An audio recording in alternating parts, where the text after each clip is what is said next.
Think medieval life was boring? Try surviving the morning after a tavern crawl with no coffee, no aspirin, and a priest reminding you you're going to hell. So, you made it through a medieval night out. Congratulations. You stumbled back from the alehouse, pockets light, a belly full of stale bread, and possibly a bruise or two from that sailor who didn't like your face. You collapsed onto a lumpy straw mattress in the corner of your rented room, and now you wake up to the full medieval hangover experience. Spoiler, it's going to be awful. First, let's set the scene. There's no blackout curtains, no quiet Sunday morning reprieve. Instead, you're woken by the noise of carts rattling on cobblestones outside and the bells of the parish church tolling incessantly. Your head feels like it's being split by a blacksmith's hammer. The straw beneath you stinks of sweat and mildew, and there's a rat eyeing you suspiciously from the corner as if even it knows you're suffering. The cause of your misery? Ale. Buckets of it. In the Middle Ages, ale wasn't just for fun, it was survival. Water was often unsafe, so everyone from children to monks drank ale daily. But here's the catch. While most small ale was weak, 1 to 3% alcohol, people didn't drink a pint or two. They drank gallons. And the stronger brews you found in taverns or inns could knock you flat. So yes, your medieval equivalent of a quiet night out could easily rival a modern bachelor party. Now, how did people explain hangovers back then? Forget dehydration, blood sugar crashes, or acetaldehyde. The medieval brain didn't think in terms of chemistry. Instead, it was all about the 4 humors: blood, phlegm, black bile, and yellow bile. Your pounding headache? Too much hot and dry humor. Your nausea? A corrupted stomach filled with vapors, your overall suffering. God punishing you for gluttony. In other words, science and divine wrath joined forces to make sure you regretted last night's fun. So what did the average medieval sufferer actually do about it? If you were poor, and let's be honest, you probably were, your cure was simple. Suffer. You got up, wiped the sleep from your eyes, and dragged yourself out to plough a field or haul stones for a mason. There was no calling in sick. Your landlord didn't care if you had vapors in your head. Rent was due and crops didn't plant themselves. Some people swore by quick remedies. Fennel seeds, parsley, or mint chewed first thing in the morning to settle the stomach. Others recommended cabbage soup, a long-standing cure mentioned by ancient writers and carried into medieval kitchens. The idea was that cabbage absorbed the bad humor caused by wine or ale. Did it work? Probably not, but at least it gave you something bland to throw up. Of course, there was also the medieval version of the hair of the dog. Doctors warned against it, but many tavern-goers knew the fastest way to stop the pounding headache was to keep drinking. So a quick pint of ale with your breakfast bread and cheese wasn't unusual. Did it help? Maybe for a few hours, until the second wave of misery hit. And let's not forget superstition. Some genuinely believed wearing amulets or reciting prayers could stave off hangover pain. A prayer to St. Bibiana, ironically the patron saint of hangovers, might be muttered before dragging yourself to work.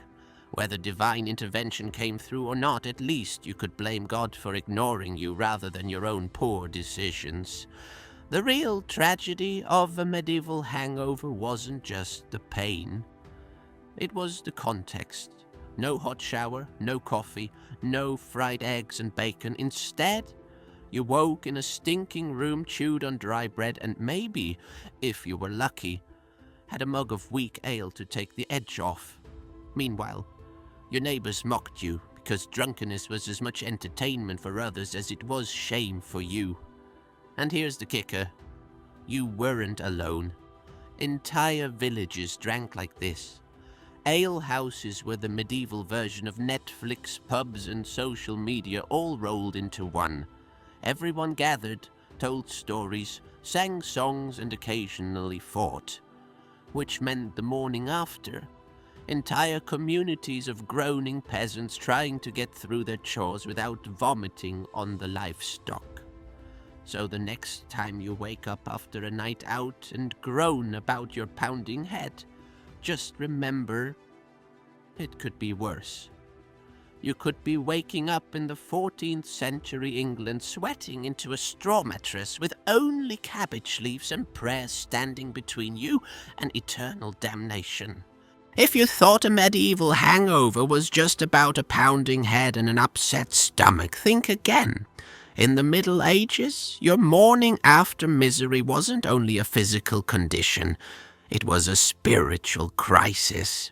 The church made sure of that. Drunkenness was seen as a slippery slope straight to sin. For men, drinking too much ale meant you were more likely to fight, gamble, or commit adultery. For women, well, priests already considered them dangerously lustful by nature. Add alcohol, and suddenly every tavern maid became an Eve leading men into temptation. In sermons, priests warned that ale didn't just ferment grain, it fermented sin. And let's be real, medieval taverns weren't exactly chaste environments. Most alehouses were male-dominated, smoky rooms filled with crude jokes and songs that wouldn't pass medieval censorship, if such a thing existed. But just down the street, or sometimes upstairs, you'd find the other half of the equation, the brothels. Yes, the medieval night out often ended not with you stumbling home, but with you handing over a few coins to a sex worker. Authorities tolerated prostitution even when the church frowned upon it. Why? Because, as they argued, it was a necessary evil. Better for men to sin with prostitutes than seduce married women and cause adultery scandals. Public brothels were even licensed in some cities, regulated like bakeries or butcher shops. Imagine that. Bread, cheese, and, oh yes, a trip to the stews, please. Of course, mixing booze and brothels came with consequences. Not just the moral shame preached on Sundays, but something far nastier. Sexually transmitted diseases. Known vaguely as the burning sickness or corruptions, these were poorly understood but very real. Men were warned to avoid women whose bodies looked diseased or smelled foul. The medical advice wasn't subtle. If she seems rotten, don't touch her. Unfortunately, alcohol lowered inhibitions in the 14th century just as effectively as it does now. The result? Many men woke not only with hangovers, but with terrifying symptoms, swelling, rashes or sores in places they'd rather not talk about. And remember, medieval doctors had great treatments for that: vinegar washes, cabbage poultices, or, if you were unlucky, a surgeon scraping away flesh and applying quicklime. Yes, the cure was sometimes worse than the sin. So the morning after a medieval bender wasn't just painful, it was a moral balancing act. Your head throbbed, your stomach churned, and your soul was in jeopardy. Maybe you whispered a confession. Maybe you swore never to touch ale again, at least until Friday night. Either way, the hangover was both punishment and proof of just how fragile your salvation really was. In short, drink led to sin, sin led to sex, sex led to disease, and disease led to praying. You didn't just damn yourself for eternity. Suddenly, that headache didn't seem so bad. So you've dragged yourself through the day, head pounding, stomach rebelling, priests glaring. Surely now you can collapse in peace, right? Not quite. Because in a medieval town, the night after a night out came with its own problems. First, there was the curfew. Church bells rang at dusk and the city gates were locked. If you were still wandering around drunk after hours, you weren't just a nuisance, you were breaking the law. Enter the night watchman. In Venice, They were literally called the Lords of the Night. Their job was to patrol the taverns, back alleys, and brothels, hauling in anyone too rowdy to stand. If you were unlucky, they didn't just throw you in a cell. They might stretch you on the rack as punishment. That's right. Go for a pint. End up in medieval torture Pilates.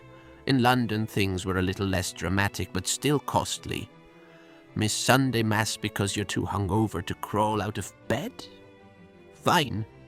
Get caught brawling outside the alehouse after curfew? Fine.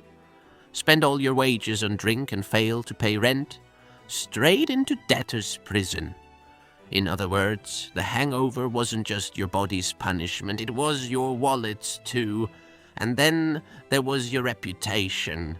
Medieval communities were small. Everyone knew everyone. If you were the guy who got so drunk you vomited in the churchyard or brawled with a baker over stale bread, you'd be the talk of the town for weeks. Ballads and jokes were often made at the expense of drunks. Comic relief for sober neighbors, eternal embarrassment for you. But perhaps the biggest danger of all was the most obvious. You went back and did it again. Medieval hangovers were brutal, but taverns were the heart of social life. They were where you heard news, struck deals, sang songs, and complained about lords and taxes. Staying away meant missing out.